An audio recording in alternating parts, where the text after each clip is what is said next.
Okay, we ready? I know you're all very excited to get this thing started, so I want to wish you all a good evening. Thanks very much for showing up. My name's Andrew Aline. I'm the Dean of the College of Science and Engineering. And no, you don't clap for that one. This is an easy audience. Kip, you're going to have a good time today. But it gives me a great deal of pleasure to welcome all of you to the 18th Annual Irving and Edith Misel Family Lecture.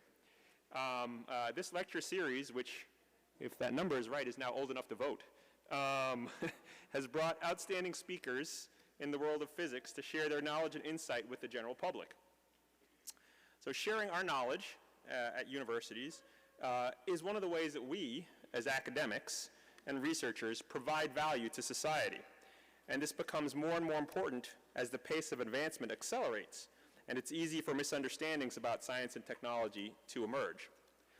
I wish to really personally thank the Misels for providing the resources that enable bringing luminaries such as Dr. Thorne here to the great University of Minnesota.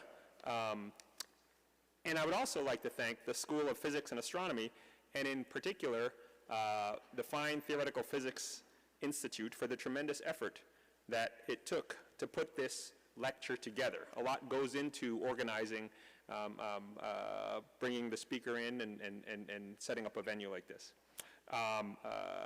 FTPI, that's that Fine Theoretical Physics Institute, is a tremendous asset to the field of physics at a national, well, at a global scale.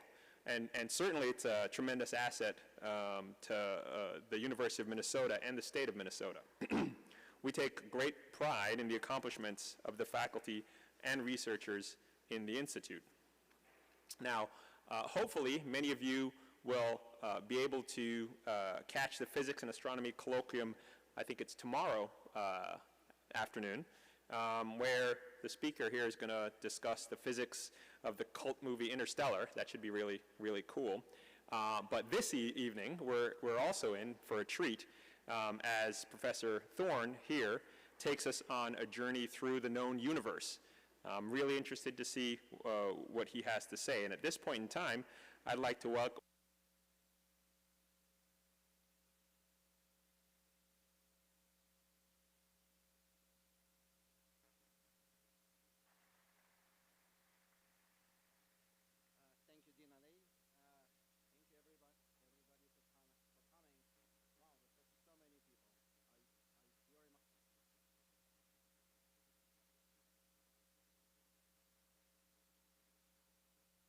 basketball arena and football stadium, and we certainly should have booked one of them because our today's speaker is a rock star, and that's what we see here.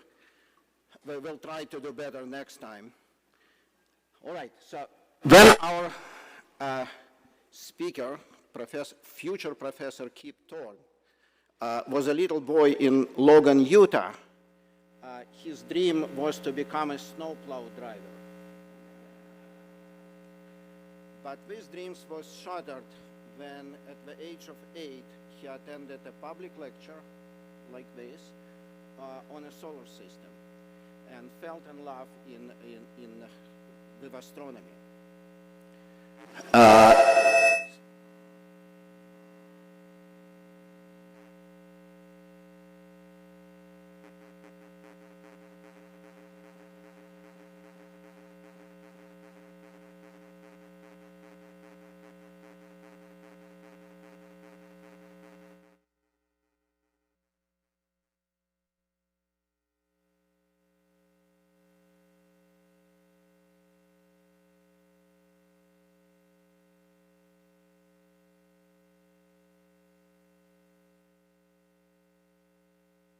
Who now are mentioned in pretty much every textbook on physics.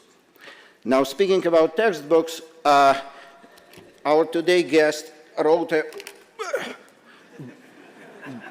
book when he was a very young faculty back in Caltech. In 1973, he wrote this book, if you can see it, called Gravitational, which to this day remains the most definitive and comprehensive source on Einstein's general relativity. About the same time, he started to work on the idea of laser gravitational and laser interferometry gravitational antenna. The idea was coined a few years, maybe a year before that, by a physicist from MIT called Rainer Weiss. And they started together to work on that. And just, how many? 30 years later, in 2002, the interferometer was built and completed. It's known as LIGO, L-I-G-O, stands for Laser Interferometry Gravitational Wave Observatory. And it took another 14 years of improvement and work on the project before they could detect gravitational wave. But they did it, they saw it in February 2016. And for that discovery, our guest was awarded Nobel Prize in 2017, together with Rainer Weiss and I forgot the name of the third recipient. Sorry about that. Now, however, prior to that, about 2009, his attention and interests shifted to something else. He started to collaborate with artists, musicians, filmmakers with the idea to bring science to the general public. And one of the fruits of these collaborations was iconic movie Interstellar, directed by Chris Nolan, where Kip Thorne was general producer and science advisor. And there were many other products of this collaboration, and he will talk about that tomorrow, as Dean Elena mentioned, 3:30 at the physics department. Now, I'm almost done, but preparing to this introduction, this morning I was rereading this book. Just kidding. And on a page 1040, I discovered that couple of sentences. The technical difficulties to be surmounted in constructing such detectors, gravitational wave detectors, are enormous. But physicists are ingenious, and I'm quoting, with the help of the public, with the support of the broad public, sincerely interested in science, all obstacles will surely be overcome. So this is 1973 edition of the book, right? So it took just short 40 years before this vision came through. But what a foresight. Ladies and gentlemen, here is Kip Thorne.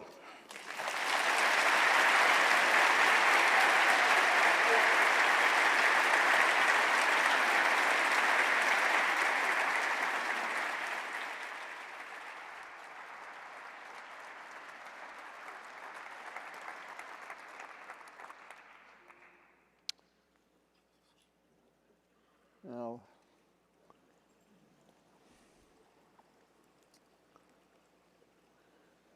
okay, can you bring my slides up on the screen?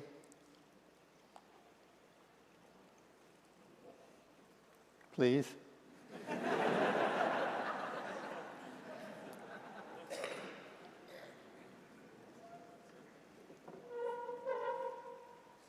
Great.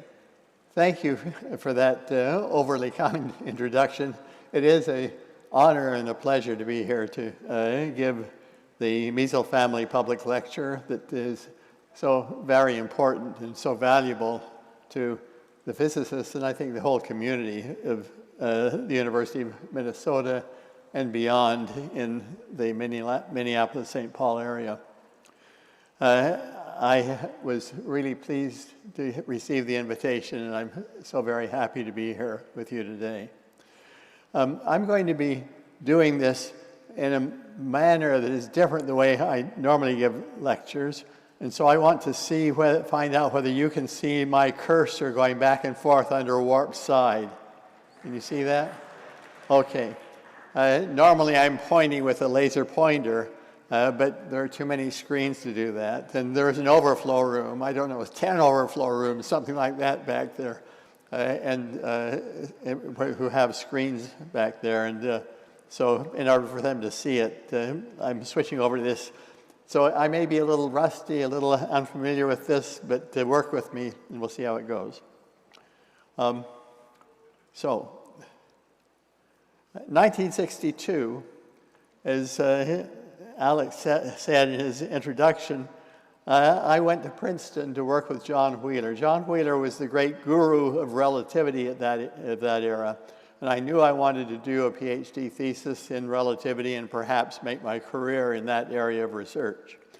And from John Wheeler, I learned that there is what I today use the phrase a warped side of our universe, by which I mean objects and phenomena that are made from warped space and time rather than from matter like you and I. These include black holes, gravitational waves, the Big Bang, vacuum fluctuations. This is not something that anybody in the audience probably ever associates with the warped side of the universe, but I'm going to tell you that it's absolutely central to the warped side of the universe.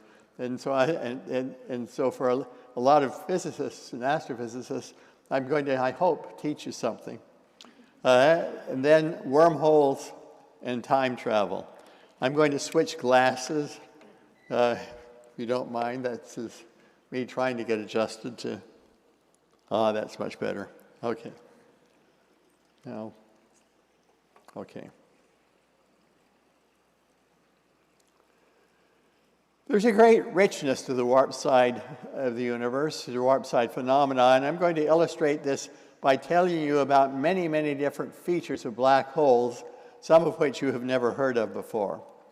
Let's begin with Interstellar's black hole, Gargantua, that you see this iconic image of the Gargantua in the movie. The question is, why does it look like that? Well, the answer is that the black hole is surrounded by an accretion disk. It's a hot, flaming disk, but it's at the temperature of the sun, which is a relatively low temperature for something near a black hole. And so it turns out to be a very thin disk, sort of because it's what for black holes is a low temperature. And so it looks rather like the rings of Saturn. And a light ray from the upper back face of the black hole goes up over the black hole and is pulled by the hole's intense gravity down to Christopher Nolan's IMAX camera. And because it's coming down from above, it makes this upper branch of the image that you see here. And a light ray from the bottom back face, oh dear, it went away, come on.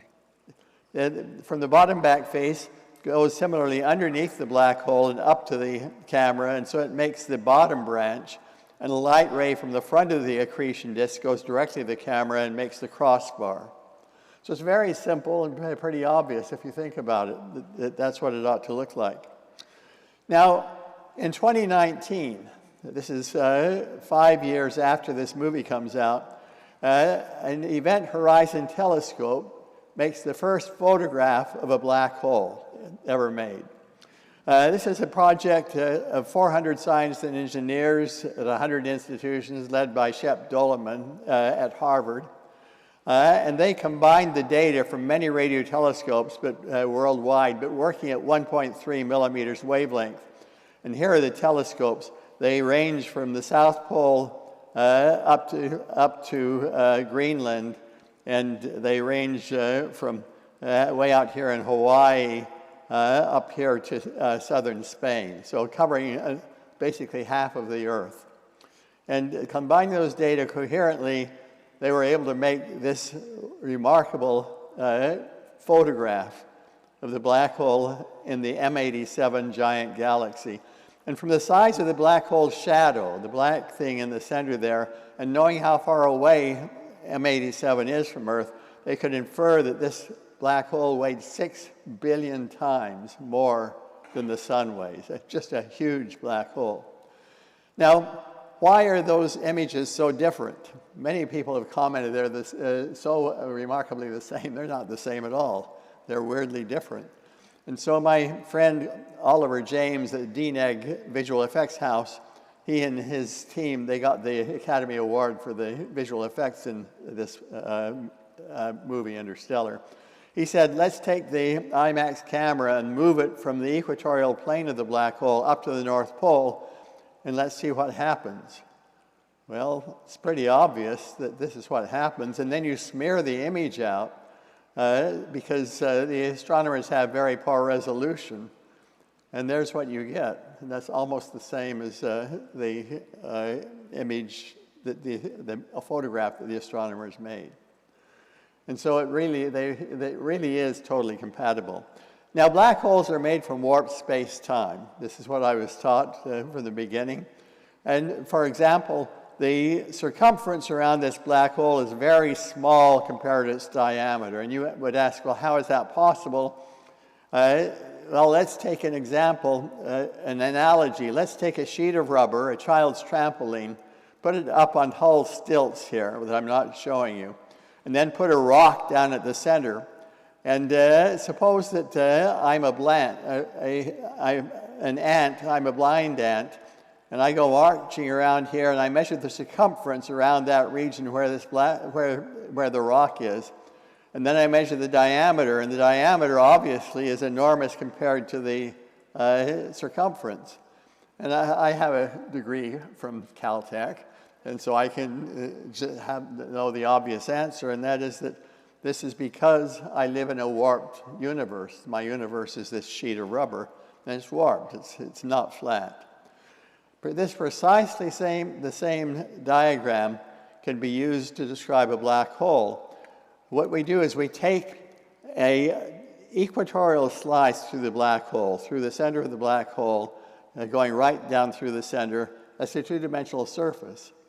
And then that is the surface that's warped. And so I embed it in a higher dimensional space, which astronomers and physicists often call the bulk. In the movie Interstellar, it's called the fifth dimension, because there are three space dimensions in our universe and one time dimension. The fifth dimension is the one in this bulk, this higher dimensional universe, inside of which our universe is warped, is bent.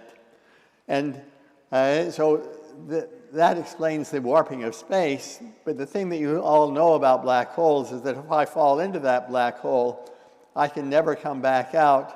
And if I try to send signals to you, I'm carrying a little microwave antenna with me, and I'm trying to send you signals as I fall in.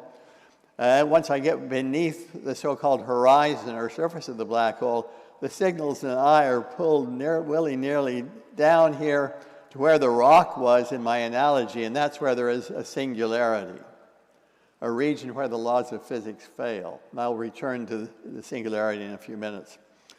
That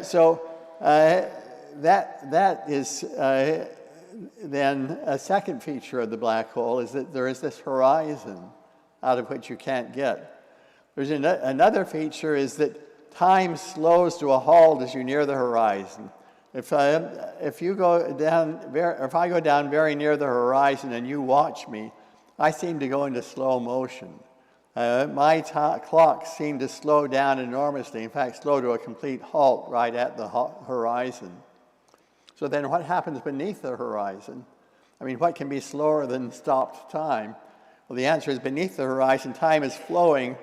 Let me just back up and say, in the movie Interstellar, there's a planet that is very near the horizon of the black hole. It is so near that 1 hour on Miller's planet is 7 years on Earth. And so that's an enormous amount of slowing. But beneath the horizon, time is flowing in what you would have thought was a space direction. It's flowing toward the singularity of the center. And that's another reason you can't get back out, and signals can't get back out. Nothing can move backward against the local forward flow of time. If time machines are possible, you can make them only by going out in space and coming back before you started. You absolutely cannot move backward against the local flow of time. Having referred several times to the movie Interstellar, let me make a remark. My talk about Interstellar tomorrow is going to be highly technical.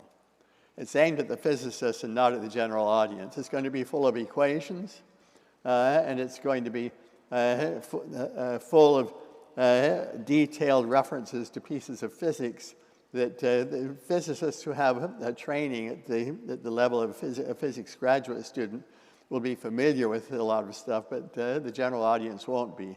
So if you're from the general audience, I discourage you from going.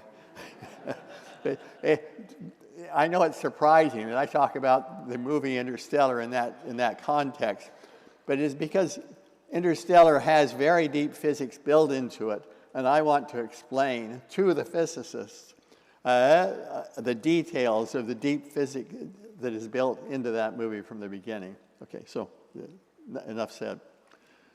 There are also around the black hole spins on its axis the same way as the Earth spins on its axis. That spinning drags space into a whirling motion, fast near the horizon, slower farther away. And so these arrows indicate that whirling motion of space. So what I gave you thus far is just my own hand drawings, but here is a precise picture of the warped space around a fast-spinning black hole. This is the precise shape of the warped space. The color coding shows the slowing of time. Where it's yellow, time is flowing at 10% of the rate it is back here on Earth. Sorry. And the white arrows indicate the angular velocity of whirling motion of space, fast near the horizon, slow far away. The horizon is right here at the bottom. It looks like a circle, but remember I have removed one space dimension. So if I restore that, the black hole turns out to be a flattened sphere, and if I restore that one dimension back. Now, what warps the black hole space and time? The answer is the energy contained in the warping. It's like the snake that eats itself by eating its own tail. The black hole is held together by what we call nonlinear self-interaction. It's what is sometimes called a gravitational soliton. Now, I have a collaborator on a book of poetry and paintings, my attempts at poetry and paintings by Leah Halloran. And I'm going to show a number of paintings of hers in here because they're really useful in conveying some of these ideas.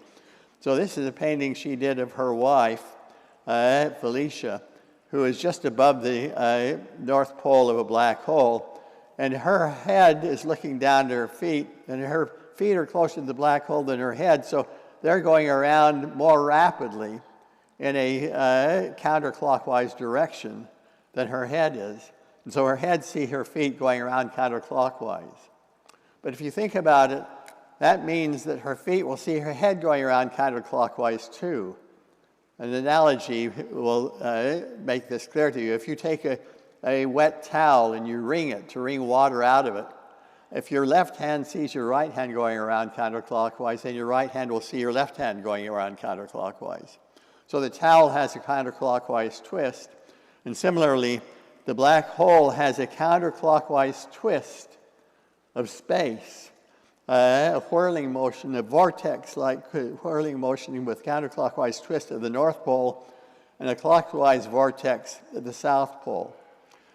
Now, for physicists who are not familiar with this, let me just say a couple of words.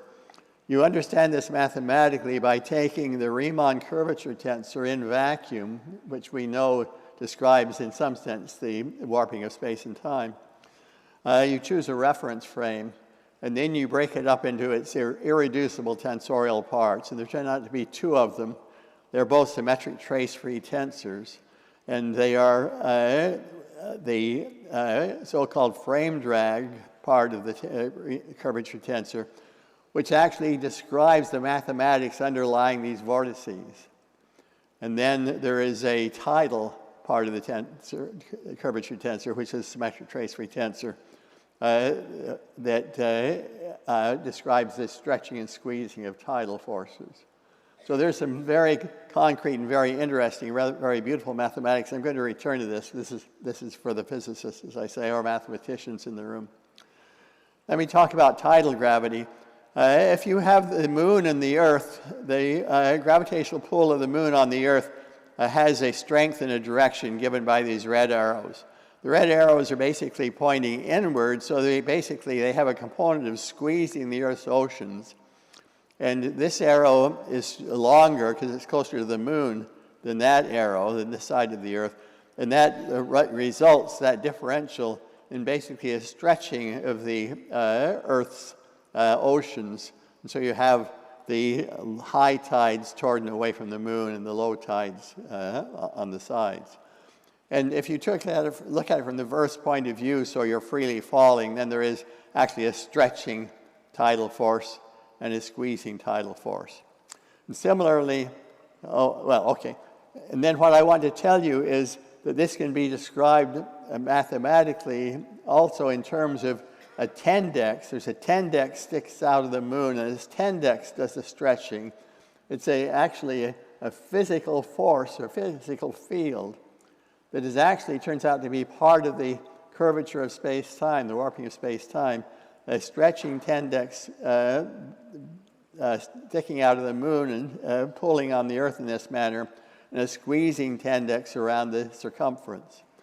And so similarly, if you have the black hole Gargantua, and you have a planet here, Gargantua has tendencies that stretch the planet in this direction, and tendencies that squeeze the planet in that direction. And these tendencies are made from warped space-time. For physicists, for the mathematics of these vortices and tendencies, and their underlying frame dragging and tidal parts of the Riemann tensor, go to these boxes in my humongously big textbook with Roger Blandford. It's bigger and thicker than Gravitation, or our book on relativity and cosmology. Okay, now let me talk about the interior of the black hole. So quite conveniently, in the movie Interstellar, Cooper plunges through Gargantua's horizon to go inside the black hole in a desperate attempt to get information there that will save the human race. And so... Approaching the event horizon. Now, notice what's going on here. This is looking forward as he goes in this Ranger spacecraft down. The black hole is beneath him, and it is getting to, as he gets closer to the horizon, the black hole is subtending a larger and larger piece of the sky below him. And the universe is off here to the right, subtending everything else. But right in front of him is the black hole that's growing bigger as he goes in, naturally.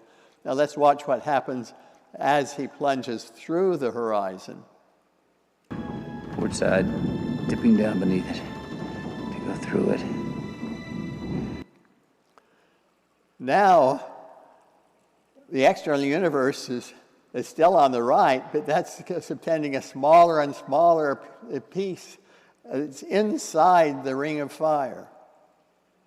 And the black hole is subtending much more than half of the sky. You say, how's that possible? Well, we solved Einstein's equation for the propagation of light as a rocket goes through the horizon of a black hole to produce this. The people in the double negative visual effects house and I. And this is what happens. But if you think about it, it's not terribly surprising, but that is what happens. If I go then and follow Cooper in his Ranger spacecraft on down, and this is the same warping of space as we saw before in the bulk. Here is the horizon, he's gone through it. And here is his Ranger spacecraft. Below him is a chaotic singularity, which if he falls into there, he will get stretched and squeezed in a chaotic fashion, and chaotic in the sense of the mathematics of chaos, that is so extreme that it will not only tear him apart in a wildly chaotic manner, it will tear apart the very atoms of which his body is made. So he doesn't want to go there. For physicists, this is what's called the BKL singularity. But in addition, time is so distorted, so slowed inside the black hole, basically compared to far outside, as seen by Cooper in that spacecraft, that up here above him, everything that will fall into the black hole in the rest of the life of the universe over billions of years comes crashing down above him in a thin layer that is infinitesimally thick. And if it crashes down on him, he's dead too. Okay? And this is an infalling singularity. For physicists, this is what's sometimes called the mass inflation singularity, a lousy name, but that's the technical name. But then below him, everything that fell into the black hole before he did, a little bit scatters back up. And it all comes up as seen by him in a very thin sort of shockwave type of singularity. And for physicists, this is called the shock singularity. That is the most gentle of these three singularities, and it is one that he might be able to survive. That is the key to the backstory of Interstellar. And again, there's a huge amount of mathematics underlying this that I will say something about in my technical talk.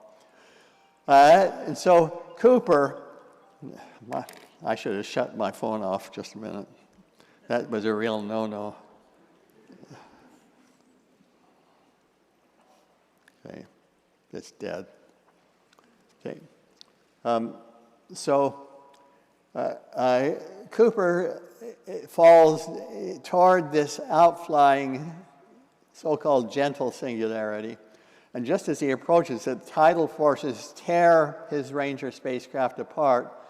And you see him in the movie out there falling down inward, and you see him captured by a tesseract, which is a spacecraft that lives in the bulk and can carry him out of the black hole and up into the bulk above our universe, and does so, and then carries him back to Earth through the bulk. Now, Christopher Nolan and I spent many days talking about and planning the ending of Interstellar.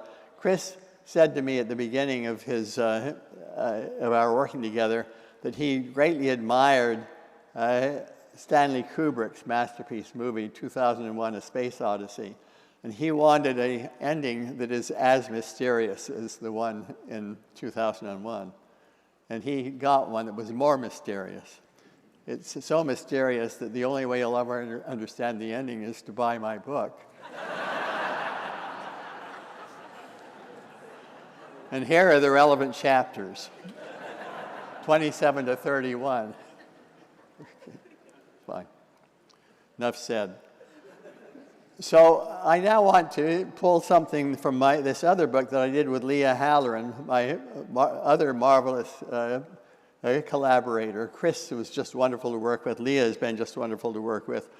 But she has some paintings which were animated by a dear colleague of ours, Paula Froley, that tell you what a black hole is. So she begins by telling you, Paula does, what Leah Halloran's wife, Felicia, is. So here we go. What is Felicia? She's the sum of all her parts. Her face, her silken hair, her arms and breasts, her hands and legs and feet, her heart, her brain, her precious personality. And what is a black hole? It's the sum of all its parts. It's space that is warped, the funnel of bulk being seas, its vortices of whirling space, its tendencies that stretch and squeeze, its slowing time and down cascading time, its horizon and its singularities, all made from warped space-time. And it really is quite remarkable that all of these amazing features are made from warped space-time, not from matter at all like you and I. And that the black hole is so rich. We didn't even imagine half of this richness 20 years ago. We've learned ever so much more about it from computer simulations. And then you get hints from computer simulations, and then you follow up with analytic calculations. We've learned a large fraction, at least half of this, from those simulations and then follow-up calculations in the last 20 years. So let me turn to gravitational waves. Albert Einstein in 1916, based on his general relativity laws of physics we had just formulated the preceding year, he predicted gravitational waves. And you can describe these gravitational waves in the following way. We have an array of freely falling particles that are out in space, away from the Earth, away from all other gravitating objects. And each of them is moving inertially. But a gravitational wave comes by, and it happens to go perpendicular to the plane of those of all those particles. And as it goes by, it has with itself Tendex lines that stretch and other Tendex lines that squeeze. And so space is stretched horizontally and squeezed vertically, and then the tendencies oscillate, the Tendex lines oscillate. And so this is what you see. Oscillation that is a stretching and squeezing of space between the particles, or another way to say it is that the inertial reference frames of a particle here and a particle there, they move back and forth relative to each other, and the particles remain inertial in their local inertial frames, but those local inertial frames are moving back and forth relative to each other. The phrase Tendex that I've used before is a collection of Tendex lines. Now, as best we understand it, there are only two types of waves that can exist in our universe and be used to explore the universe. There's electromagnetic waves, which includes light, radio waves, X-rays, gamma rays, and there are gravitational waves.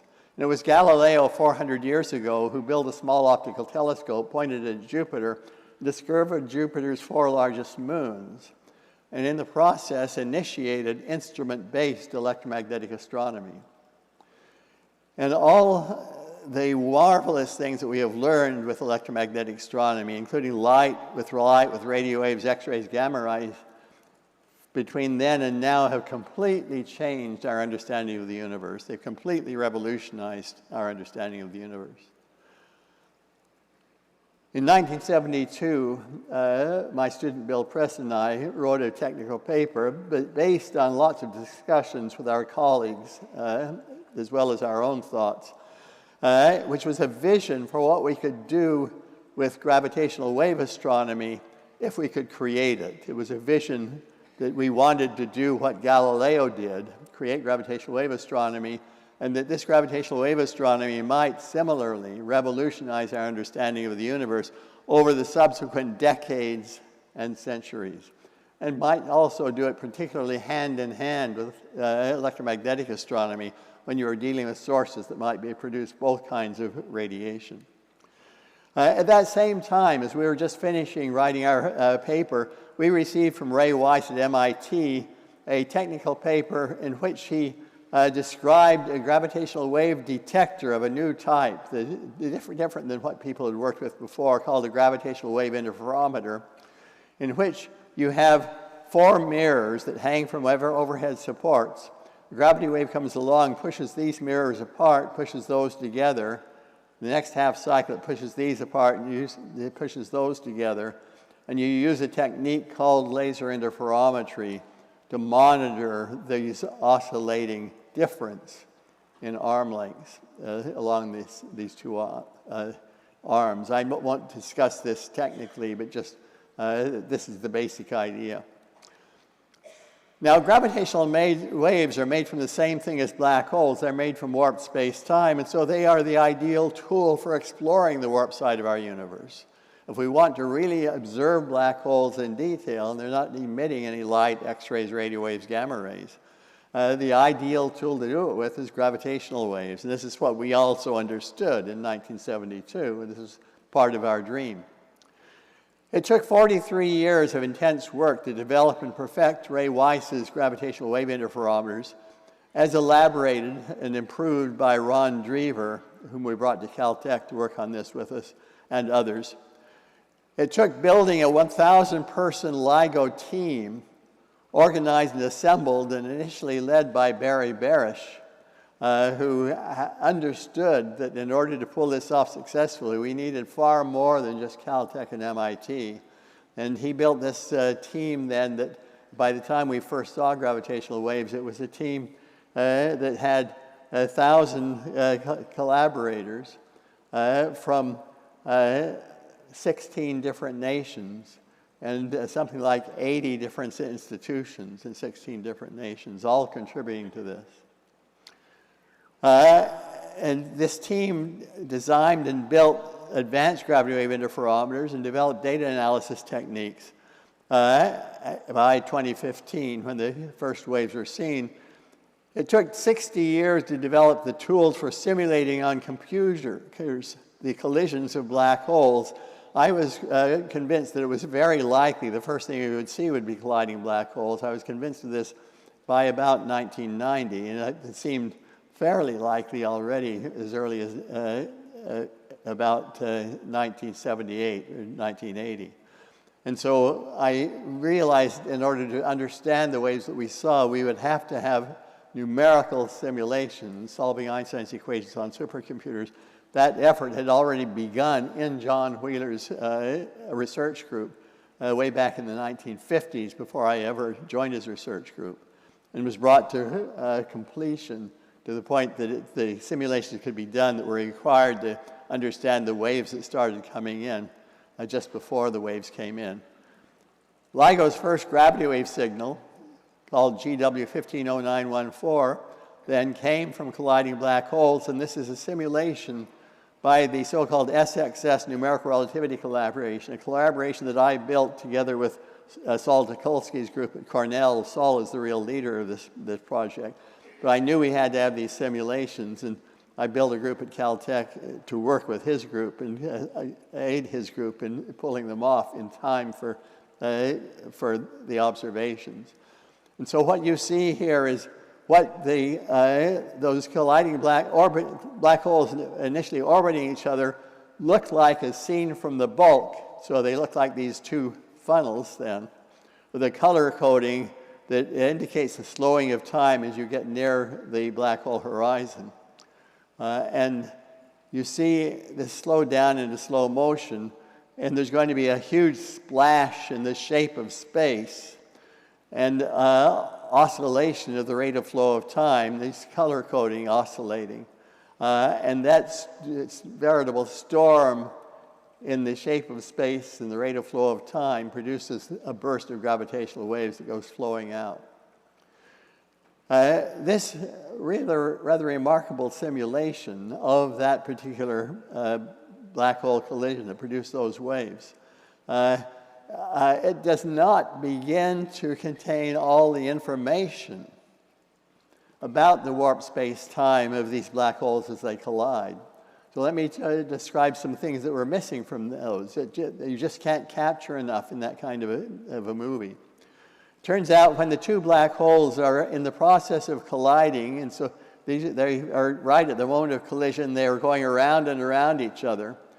They stick out from the ends of the two black holes, the stretching tendencies with squeezing tendencies wrapped around them. And sticking out of the merger region, there is a squeezing tendex sticking out with stretching tendencies around them. And these tendencies, they sweep back like water from a whirling sprinkler head as these black holes go around each other and merge. And this, in fact, is the origin of the gravitational waves. These become the gravitational waves that we see. These tendencies that are attached to these black holes at the moment of that collision. But these are only half of the gravitational waves.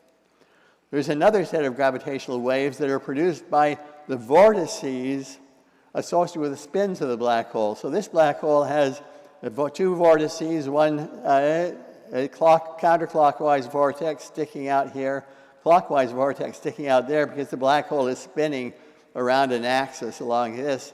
And here we're looking now in from the bulk in this case. Before we weren't looking in from the bulk. And similarly, a clockwise vortex and a counterclockwise vortex for that black hole.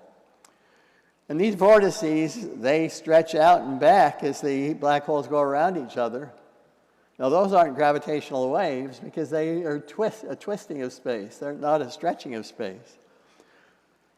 However, as they move outward, they create around themselves tendencies that stretch and squeeze. Each of these creates a set of tendencies that stretch and squeeze. And now for the stunning thing for the physicists in the room. The thing that underlies this is something called the Bianchi identities of general relativity, but in a freely falling reference frame, the Bianchi identities, which involve this tidal field, which is a symmetric trace-free tensor, and this frame drag field, which is a symmetric trace-free tensor, they look just like the dynamical Maxwell equations. Where in the case of the dynamic Maxwell equations, a moving magnetic field generates an electric field. Here, a moving vortex generates a moving tendex. And that's how the gravitational waves get produced. But it is just an absolutely beautiful piece of mathematics. For again, I'll invite the physicists to go learn about this mathematics, which is not in other textbooks, in my textbook with Roger Blanford. Okay, let's keep going. Gravitational waves are emitted in the outer reaches of a galaxy far, far away. And they traveled out from their source in that galaxy into intergalactic space for about 1 billion years. They traveled across the great reaches of intergalactic space. And 50,000 years ago, this burst of gravitational waves reached the outer edges of our Milky Way galaxy. Now just think what was happening 50,000 years ago. Our ancestors, our Homo sapiens ancestors, were sharing the Earth with the Neanderthals. And that's when this burst of gravitational waves reaches the outer edges of our galaxy. This burst travels across our galaxy and arrives at Earth on 14 September 2015. It touches down initially near the tip of the Antarctic Peninsula. It travels up through the Earth, unscathed by all the matter of the Earth. These gravitational waves go right up through the Earth. And they emerge at LIGO, gravity wave detector, interferometer, LIGO, in Livingston, Louisiana. And 7 milliseconds later, 7/1000th of a second later, they emerge from the ground in Hanford, Washington, our gravity wave detector. And it's just to me, it's just incredible. And the LIGO team, together with a collection of people from the so-called Virgo gravity wave detector program in Europe, which had built a gravitational wave detector of a similar sort, but it was not yet fully operational. But we had an agreement that we would analyze our data together, and so they contributed to the data analysis. Spent several months to be absolutely sure that this was the real thing, and then announced the result that they had seen gravitational waves. And they figured out what we were seeing by comparing the cleaned up waveform of stretching and squeezing as a function of time, the cleaned up stretching and squeezing as a function of time, comparing that with the computer simulations from the SXS group, that this was 2 black holes weighing 29 and 36 solar masses for a total of 65 solar masses that collided and merged.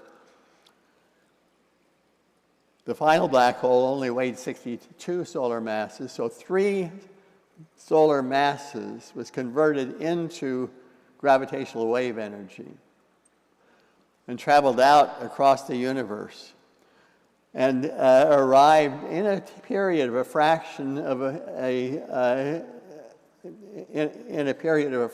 a second, making these oscillations over a period of a fraction of a second. And so much energy traveling out in a fraction of a second corresponds to a power output that is 50 times larger, just for a fraction of a second, 50 times larger than all the power that is produced by all the stars in the universe put together. But it's all in gravitational waves. No electromagnetic waves were seen. It was just phenomenal. And that came, again, from the observations from a distance of 1.3 billion light years away. LIGO has now seen about 300 black hole collisions. It's been exploring the laws that govern black holes, the properties and populations of black holes in our universe.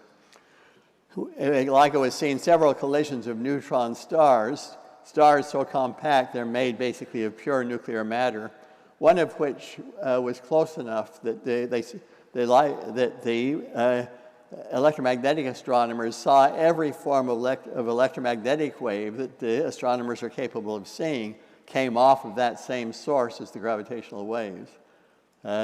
So that was fantastically exciting event.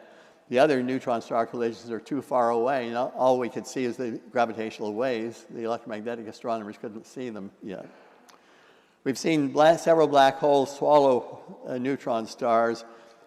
The LIGO Virgo team, in fact, is exploring the warp side of our universe with gravitational waves. The holy grail of this entire effort is to explore the Big Bang birth of our universe with gravitational waves. And that's my dream, is that within the next several decades, we will see the gravitational waves from the birth of the universe, and we will use them to come to a much deeper understanding of the birth of the universe and of the laws of quantum gravity that govern the birth of the universe. But that is sort of the new dream now that we have gravitational wave astronomy is up and running. I want to turn to my last topic, and it will be a fairly extended topic, which is vacuum fluctuations in the warp side of our universe. I told you that this is something that, in fact, I only really came to realize how tremendously central vacuum fluctuations can be, are to many aspects of the warp side of our universe. I didn't realize that until fairly late in the game, something like 20 years ago, and my nose was rubbed in it as I started to write poetry, and Leah Halloran started to make paintings, and we started to try to describe this through poetry and paintings. And this is actually some work that we have done that is not in our book, The Warp Side of Our Universe, because our collaboration only got deep into this topic since the book was published. So anyway, so this will be new for most of you, well, probably for nearly all of you. So let me begin by explaining what vacuum fluctuations are. I learned about vacuum fluctuations from Yakov Borisovich Zeldovich, a dear mentor of mine, a Russian mentor in Moscow.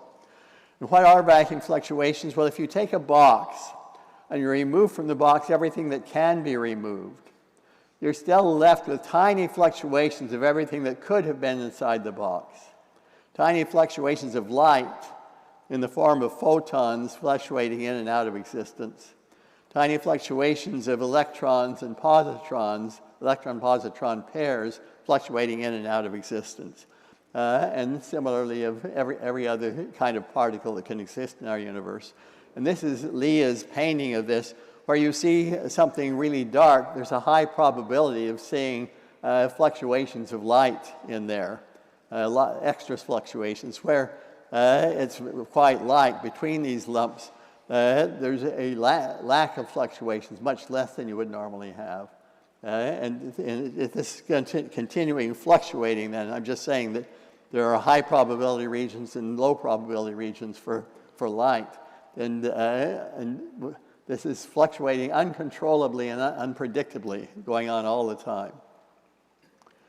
These fluctuations have, for all practical purposes of my talk today, no energy and produce no gravity. Now, for the physicists and astronomers here, of course, it is possible that through the process of renormalization, a technical term, that there's a tiny amount of energy left over, and this explains the so-called dark energy of the universe. I'm dealing with amounts of energy that are large, they're markedly larger than the so-called dark energy, and I'm going to ignore that possibility, so just set that aside. September 1973.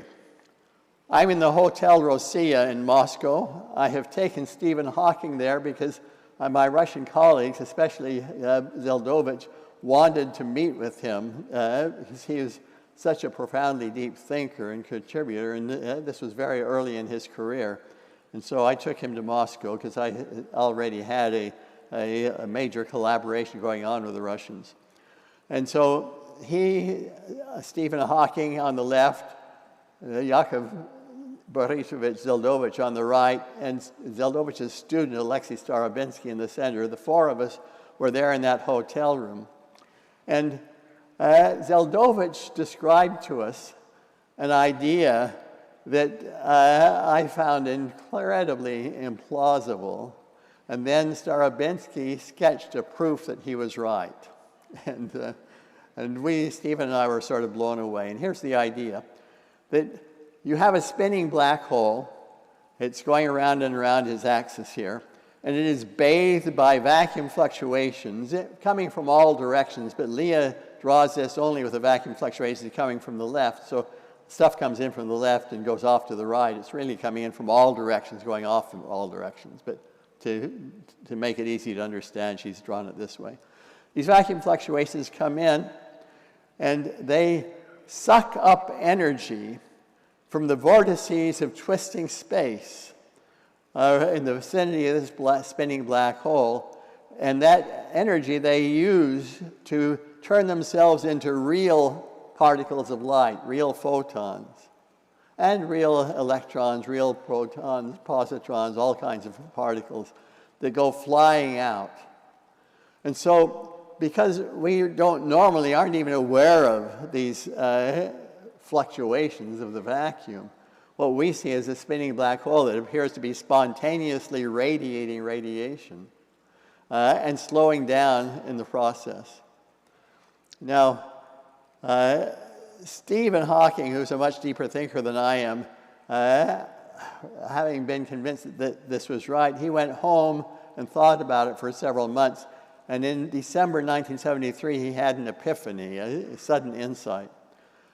He said, let me think about a star that is imploding to form a black hole. And it's a spherical star imploding spherically, so there's no spin going on in here at all. The black hole forms initially right at the center, and it grows. And it grows very fast. It grows basically outward at the speed of light, the local speed of light.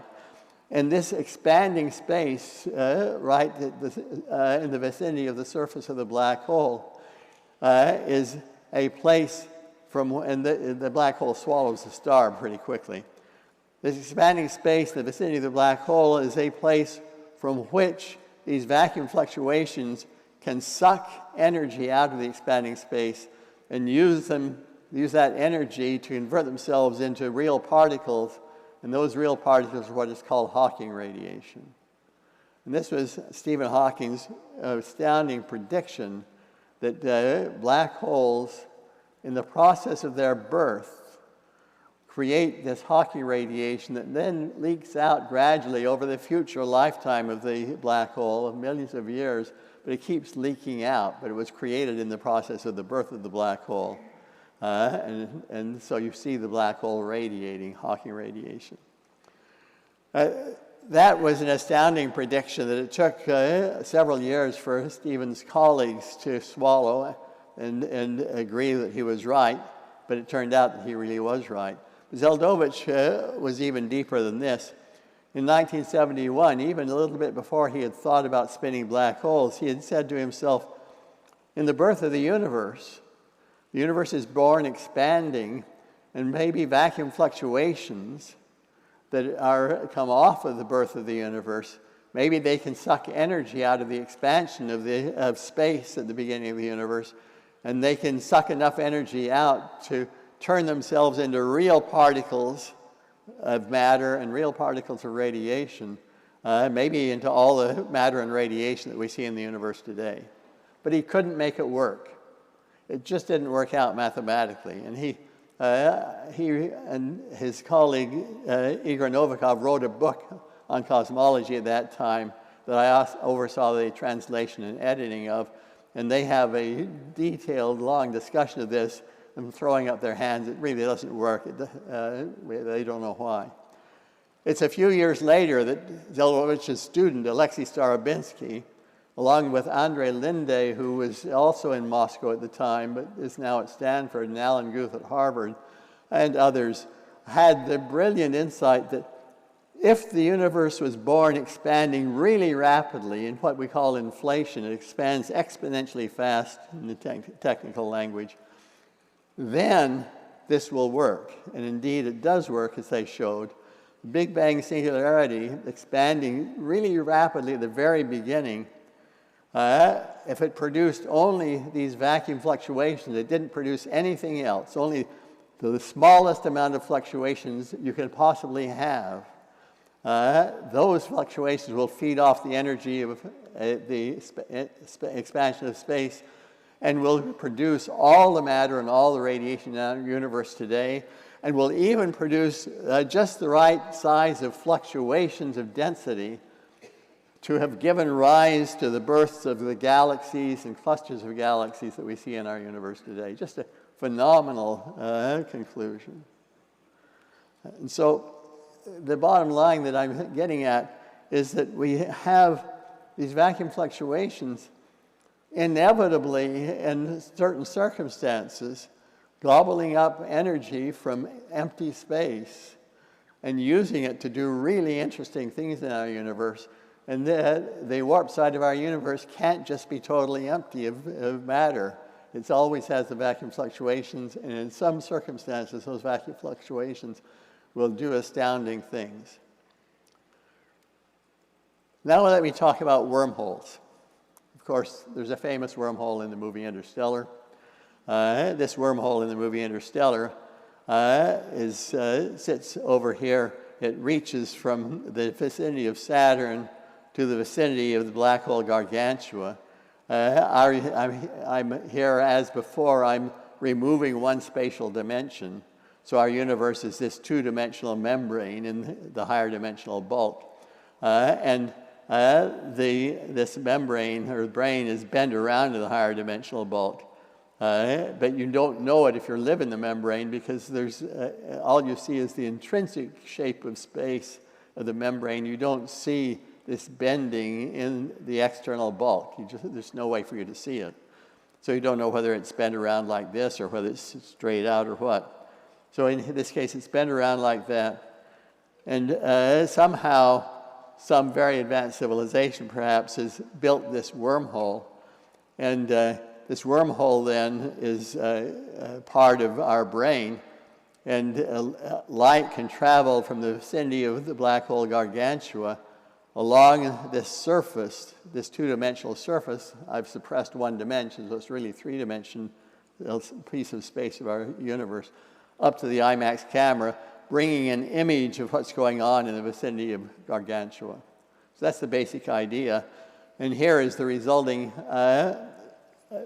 image in the movie of what you see inside the wormhole, produced by the visual effects team at the Double Negative, or DNEG Visual Effects House in London, with equations that I gave them to use to do the propagation of the light through and around this wormhole. Now, the problem with wormholes, however, was something that John Wheeler, he always keeps coming up here, he was a brilliant man. 1962, he discovered that if you have a wormhole like this, a spherical wormhole, and you don't do anything special, it will pinch off so rapidly that nothing can travel through. You try to send light through, for example, and it gets caught in this pinch off. And you wind up with two singularities, and with nothing have succeeded in going from one side to another. So there is a central issue, and Carl Sagan's movie Contact was the first place where wormholes were used. And I told Carl, when I suggested he use a wormhole, there is an issue of holding the wormhole open, and that's addressed a little bit in Contact. But you do have to hold the wormhole open if you're going to do science fiction with travel through the wormhole. And so the question is that possible? And the answer is, not surprisingly, that you have to put in the throat material that repels gravitationally. I'll call this exotic matter. And the question is, well, can you make material that repels gravitationally? And the answer is, well, yes, we're almost sure you can by manipulating vacuum fluctuations. And so here I'm going to talk about speculations about a very advanced civilization using these vacuum fluctuations to make some amazing technology. And that is what does underlie the wormhole in the movie Interstellar, the speculation about it. But I want to give you an example that explains why we believe you can make exotic matter. Suppose I take two electrically conducting plates, say they're superconducting, and I put them very close to each other. And I put a handle on the top plate and a handle on the bottom plate, so I'm holding them like this, and then I let them move closer and closer together. Now, because these are electrically conducting, any electric field that is tangential to the plates is suppressed, because the moment you put an electric field there, it drives electrical current to flow in the plate into a location where it annihilates the tangential electric field. And so the closer and closer you get to the plates to each other, the more full suppression between the plates there is of the tangential part of the electric field.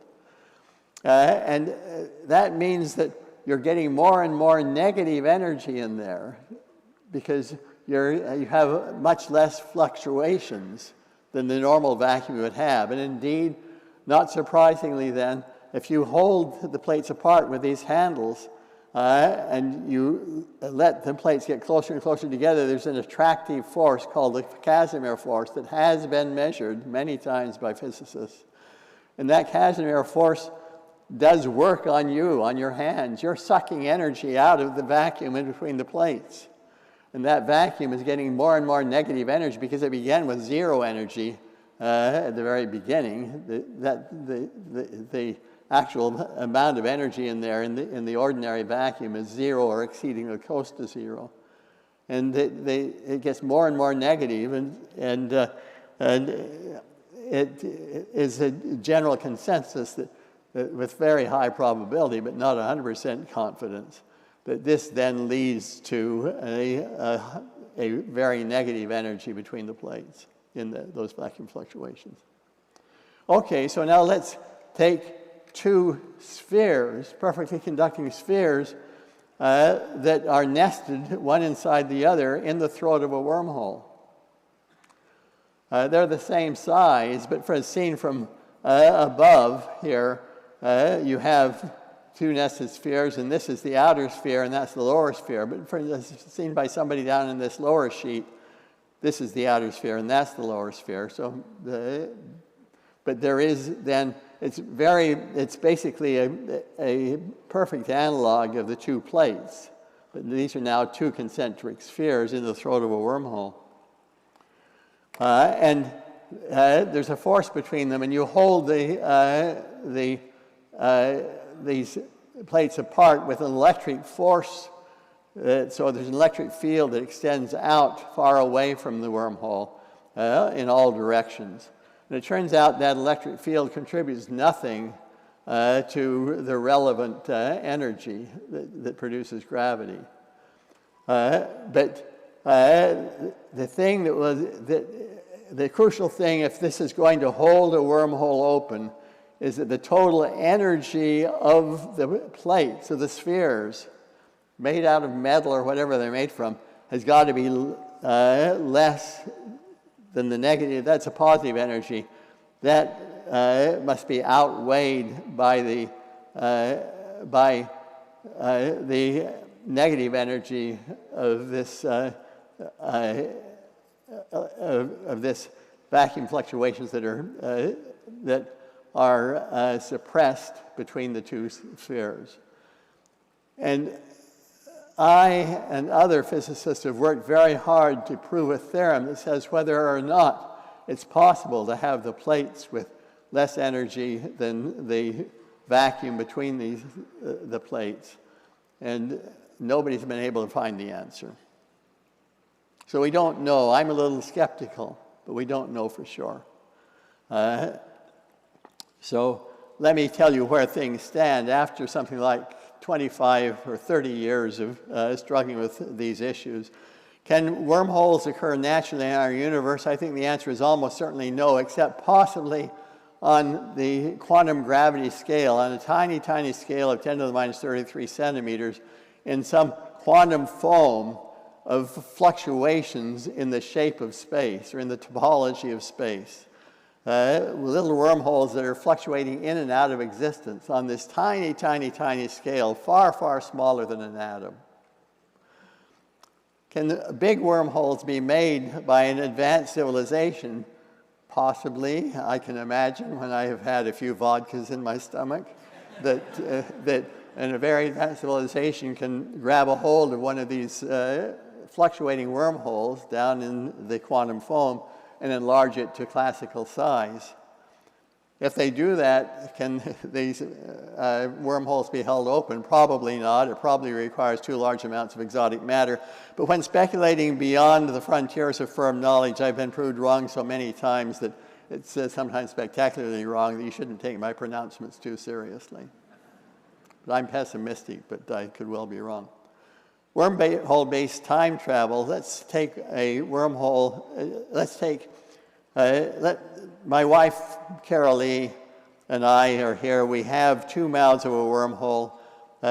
She gets into a rocket ship and travels outward at high speed, close to the speed of light, turns around and comes back. I stay back here at home. She takes that mouth of the wormhole with her. I keep this mouth here.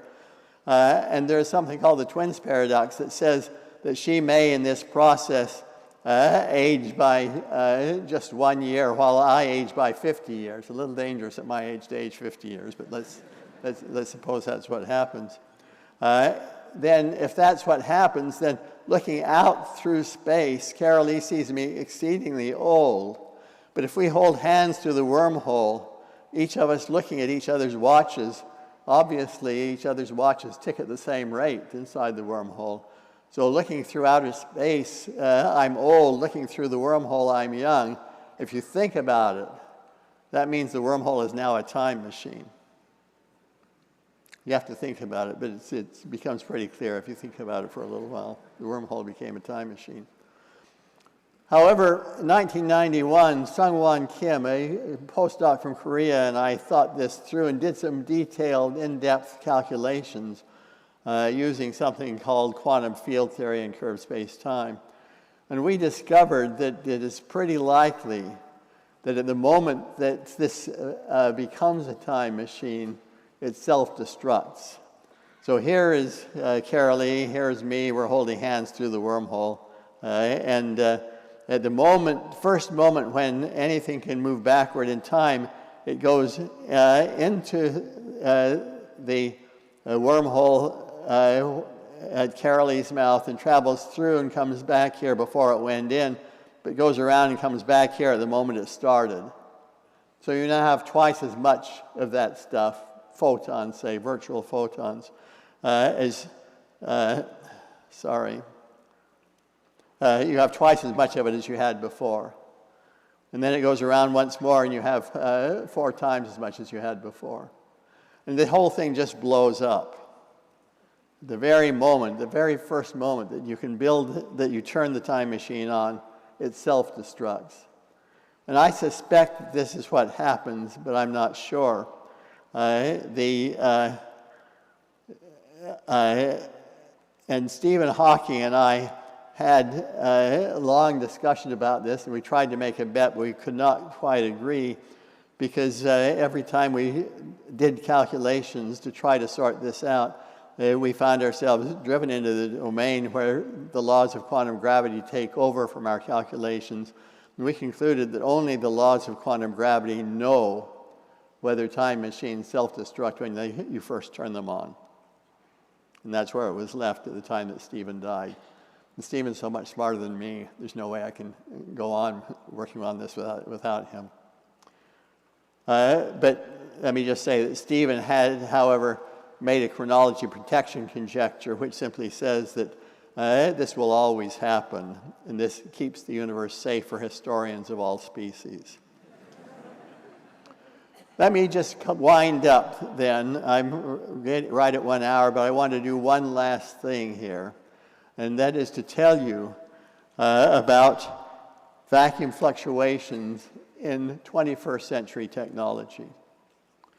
LIGO has a problem, and it began to be a problem a few years ago, but we foresaw it and prepared for it, and we spent 40 years preparing for it. And that is, that we are trying to use light to monitor the motion of mirrors back and forth relative to each other. But at a certain point, the fluctuations in the positions of the mirrors or their centers of mass, and we spend hundreds of millions of dollars to make sure that we measure only the motions of the center of masses of the mirrors. We don't measure, we're not plagued by the motions of the individual atoms in the mirrors. That's called thermal noise, and thermal noise is under control.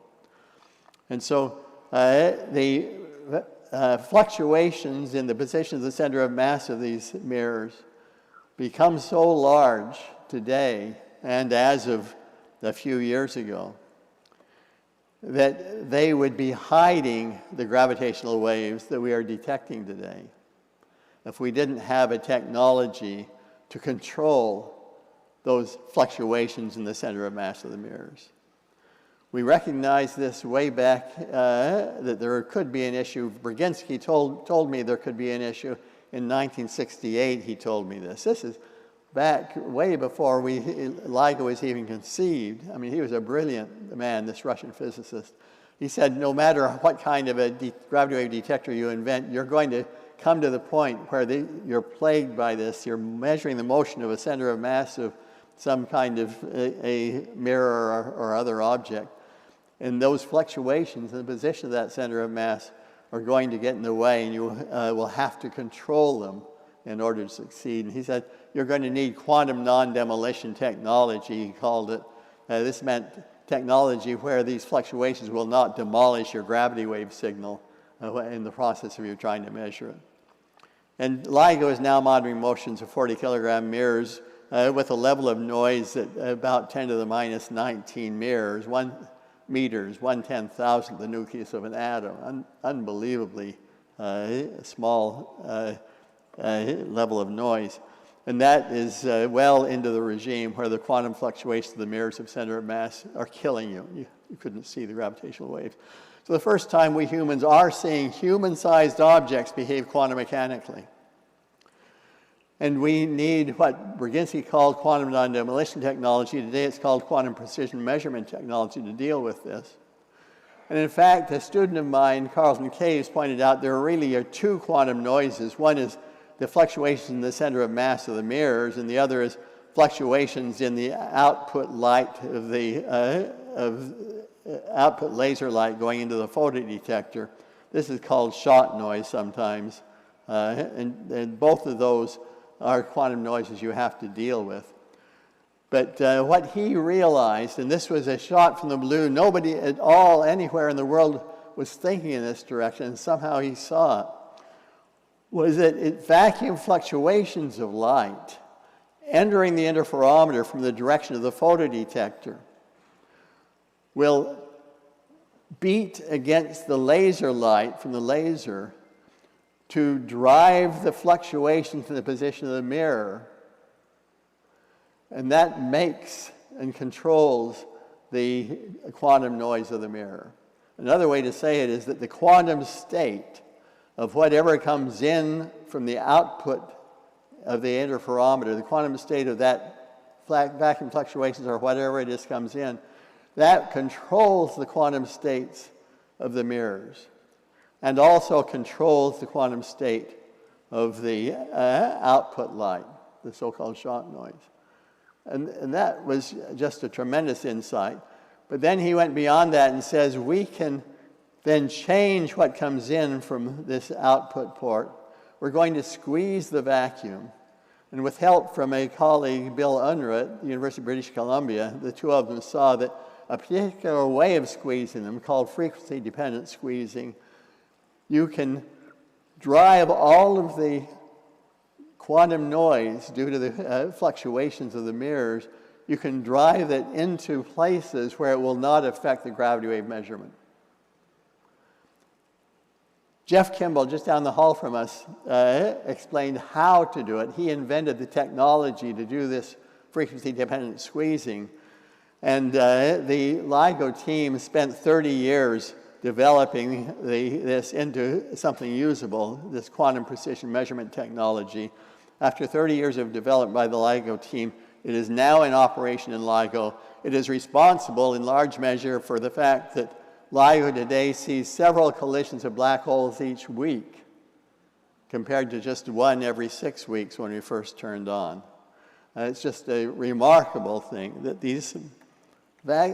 controlling the vacuum fluctuations in modern 21st century quantum technology, just invented for this purpose by somebody in my research group, the idea, the implementation by a guy down the hall, and then the maturation of it by the LIGO team has brought us to this point where we're circumventing the Heisenberg uncertainty principle, is another way to say it.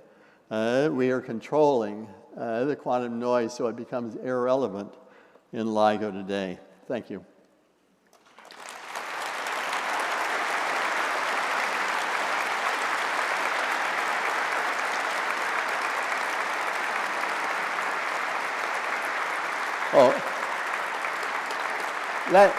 Let me make one more remark that I was going to say, that the future of warp-side research is in the hands of today's students, postdocs, and young faculty, because I'm focusing on fun at the interface with the arts. And so it's your job to take it from here. Thank you.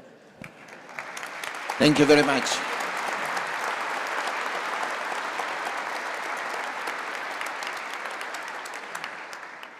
So we can take few questions. Please raise your hand, and then either me or my assistant down there will bring you a microphone. And if you don't mind, I'm going to sit down. I had a knee replacement operation recently, and I'm not quite what I once was.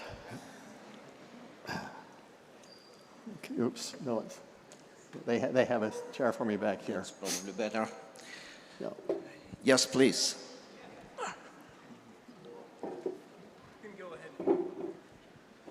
So, okay, so I noticed with those diagrams where you showed, I forget what they're called, but the lines of sort of expansion and contraction that go, when you have the rotating black hole, you had the lines going out and then the ones looping around for the merger, I think.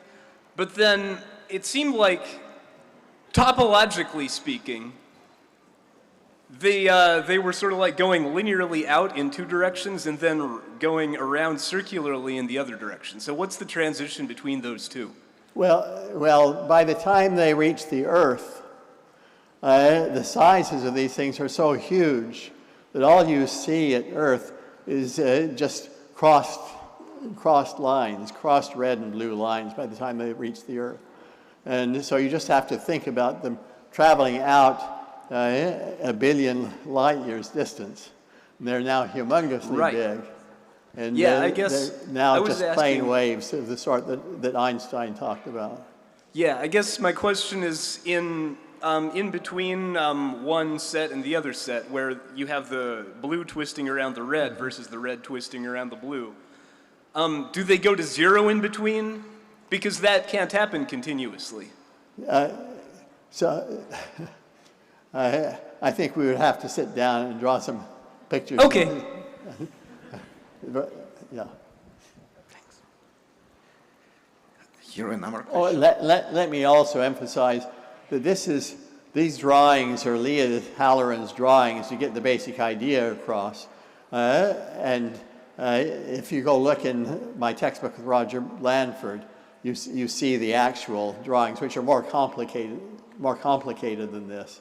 But this captures the idea, but this is not the precise way that things are going. Yes, please. I had a question about, at night when you dream, have you ever had any dreams about black holes? And if you do, what do you think? I have dreams all the time about black holes. When I'm trying to figure something out, I dream, I go to bed, and I'm struggling to understand something about black holes. And I have a brilliant insight in the middle of the night. And so I go write the insight down. And amazingly, more likely than not, it's a good insight. Because my subconscious is taking things that I'm not quite connecting together right. And it connects them together when it's in this dreamlike state. and it connects them together successfully. Sometimes it's nonsense, of course, but yes, have I ever dreamed about black holes? Yeah, many, many times, and it's really quite helpful. I had a dream not that long ago, maybe like 3 months ago, about a black hole, and there was like numerous mathematical equations coming out of it, and the symbol that almost looked like an A was an equal sign. I don't know if I could draw it with my hand, but it was like 2 lines this way, and I was looking at like different languages that maybe it could be connected to, but yeah, I just wanted to ask your opinion about that, because I know our dreams connect us. So let me explain again how my mind works. The equations are so complicated to work with the mathematics, that I and some other physicists, such as Stephen Hawking, turn the equations into pictures. And these pictures are the embodiment of the equation. They're not precisely correct, but they embody enough of the equations that they become the foundation for physical insight. And it's those that I'm manipulating in my head. That's those that Leah Halloran draws. And so if I dream some equations, that's a worthless dream. There's no way that in a dream I can get much out of the equations, but I can get a lot out of pictures. But again, that's just the way I am. How strong would the explosion of the time machine be? That's the big question. If it's sufficiently strong, then it will preserve chronology in Stephen's words. And our problem is that when we did calculations, the explosion was just taking off and getting barely strong enough to perhaps destroy the time machine at the point when the set of equations we were using failed, because we know that we're in a domain where quantum physics and general relativity are incompatible, and we have to switch over to the poorly understood laws of quantum gravity. So how strong? It appears just strong enough to hide the answer that we're trying to get.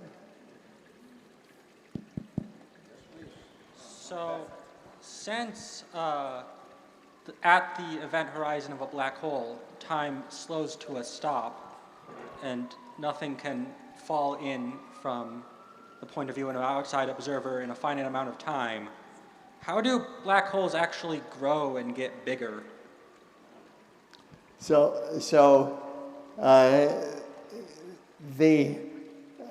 Everything coming to a halt is in a certain sense an optical illusion. That's the way I like to think about it. It doesn't capture the full reality. To capture the full reality of what's going on, you have to unify space and time into four-dimensional space-time, and then look at it from a four-dimensional perspective. And then everything pretty much falls into place, and you see the black hole growing, and you don't have these paradoxes. But because all of our personal experiences in life are with time and space being separate entities and not being unified, we struggle with this, including physicists. And I can't give you a really good answer without going into a four-dimensional space-time when we have a very different way of talking about it. And so my best explanation is it's an optical illusion. One aspect of that is there are a finite number of photons emitted by an object falling into the black hole. It has to be a finite number because there's only a finite amount of energy comes off, and each photon has to have some minimum amount of energy. Finite number of photons, and rather quickly, the last photon has come out. There's no longer any way for us to even look in and see this frozen object there. That probably doesn't help. I'm sorry. I know the mechanics of the stuff that we talked about over here. Where? Right here in front of you. On your... Hi. Okay, thank yeah. you. Thank you. It would help if whoever's speaking would stand up and wave their arms at me. Should I stand up and wave my arms? Yeah, Oh, you stand up and wave your arms. Okay. I know the mechanics of what we talked about today are very complex, but are there things on this earth that we can observe that behave similarly, that can show us, you know, I mean, we don't have to do all this complex physics to understand what's going on in our universe? That's my question. I don't know any way to really understand what's going on without this. Or let it put this way. There are laws of physics that underlie the way the universe behaves, and that underlie modern technology. And these laws are written in the language of mathematics. And this was the epiphany that I had at age 13 when I got really excited about physics. I read about this, and then in a popular book by George Gamow, the cosmologist, and he gave examples.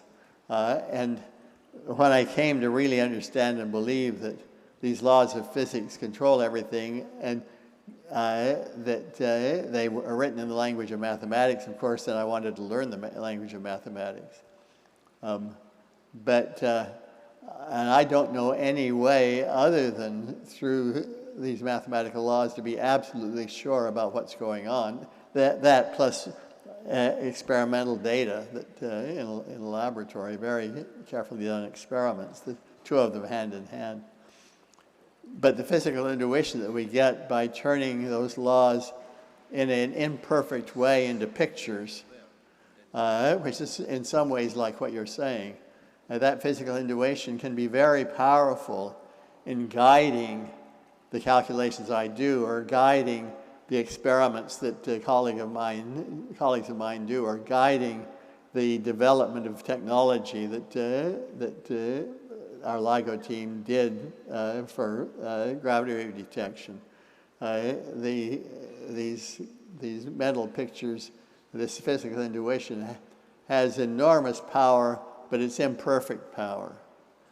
And in the end, you always have to go back to high precision experiment together with, hand in hand with the mathematical laws of physics. At least that's the way I see it as a physicist. That was the insight that to me at age 13, 14, and seeing that and beginning to understand it in action and seeing it historically in action made me lose interest in religion, made me lose interest in whether there was a God or not, because I wasn't getting any kind of proof out of religion myself. But here I had a way to get absolutely firm understanding, together with some tools for making the guesses to help me along the way toward the point where then I have to do the very high precision experiments tied, I or others, tied with the mathematics. In the back. Hi, thank you. I was wondering if... Where are you? I'm right over here. Okay, thank you. Hi.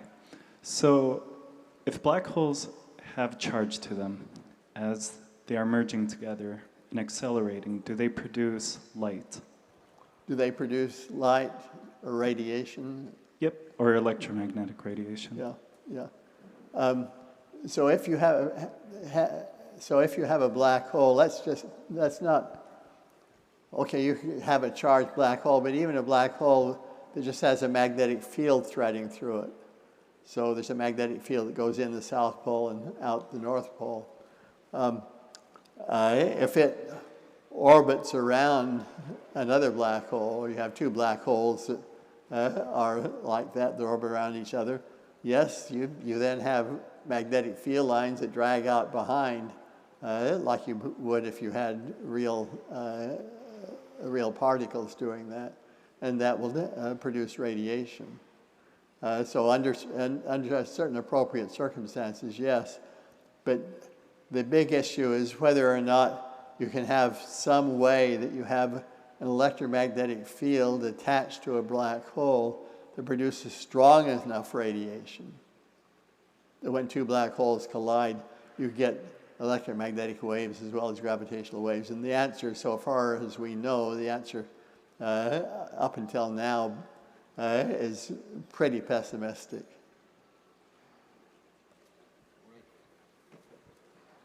Yeah. May we hear some of your poetry? You heard it. What is a black hole? Which I can play for you again, is my poetry together with an animation of Leah's paintings. Do you want to hear a little bit of it again? I'd love to. I chose in this area that I wanted a poetry that conveyed a sense of poetry through the technical word is meter, but meter is basically rhythm, and not through rhyming. So there's very little rhyming in what I write, but there is a lot of very, very carefully crafted rhythm to it. So let me just, once again, so if you listen to this, it gives you a sense. What is Felicia? She's the sum of all her parts. Her face, her silken hair, her arms and breasts, her hands and legs and feet, her heart, her brain, her precious personality. And what is a black hole? It's the sum of all its parts. It's space that is warped, the funnel of bulk being seas, its vortices of whirling space, its tendencies that stretch and squeeze, its slowing time and down cascading time, its horizon and its singularities, all made from warped space-time. So that gives you some sense of it. But, yeah. Hello? Over here? Right here. Back here, okay. So I had a question about the twisting of space-time at the poles of a turbulent hole. I'm sorry, question about what? The twisting space-time at the poles of a black hole. Okay. Mm-hmm. I was wondering, like, when we view a black hole in its accretion disk from the equator and how we can see it like from the top, why don't we see the twisting space-time from that light? So once we get away from the vicinity of the North and South Pole, the vortices are not so simple as what I drew. And so I will invite you to go look in my textbook with Roger Blandford to see what the vortex lines look like. You still have vortices of twisting space, but they're rather different shaped than the simple things that Leah drew just to give the essence of what's going on. Thank you. So, guys, we'll take one last question from here, okay, and then we will let people go. And if you still have questions, you're welcome to come. Did you hear that? One last question from here. Let people go. If you still have questions, you're welcome to come up here. But I won't talk to you until I've put my computer away. Otherwise, I'm going to lose some of the various components that go into this. So Alex, back here. No, but one sec, we have somebody here. But, okay, we'll do you too. What? Should I go first? Go ahead, yeah. Oh. I've always been confused why or how a black hole is a sphere, but also a tunnel. I was wondering if you could explain that, or if that's even possible to visualize. Yeah. So it's a sphere as seen in our universe. it's a tunnel as seen from the bulk, from the higher dimensional universe. And this tunnel, or funnel, I like to think of it as a funnel, it's showing you, looking in from the bulk, how it is that the diameter is much larger than the circumference. It's because the black hole is distorted in the higher dimensional bulk. We don't see the higher dimensional bulk. We're not sure whether higher dimensional bulk really exists or not. It might perfectly well exist. There's a very good chance it really does exist. But we don't know for sure whether it exists. All we know is that the diameter is huge compared to the circumference. And looking at it from the bulk is a way for understanding how that's the case. All right, very last thing. All right. Thank you so much. I'd like to ask one question. I mean, you're Kip Thorne, the Nobel laureate, right? But you were once Kip Thorne, the student. Let me tell you about the Nobel Prize, okay? Just for a moment. Well, okay. When they called me to tell me that I was getting the Nobel Prize, they said, you will not be surprised that you're getting the Nobel Prize together with Barry Barish and Rainer Weiss. And I told them, I'm not surprised, but I'm extremely disappointed. Because the prize belongs to the team, especially a bunch of young people, much younger than us, who have really pulled this off in the end. Sure, we got it started. Sure, we contributed significantly.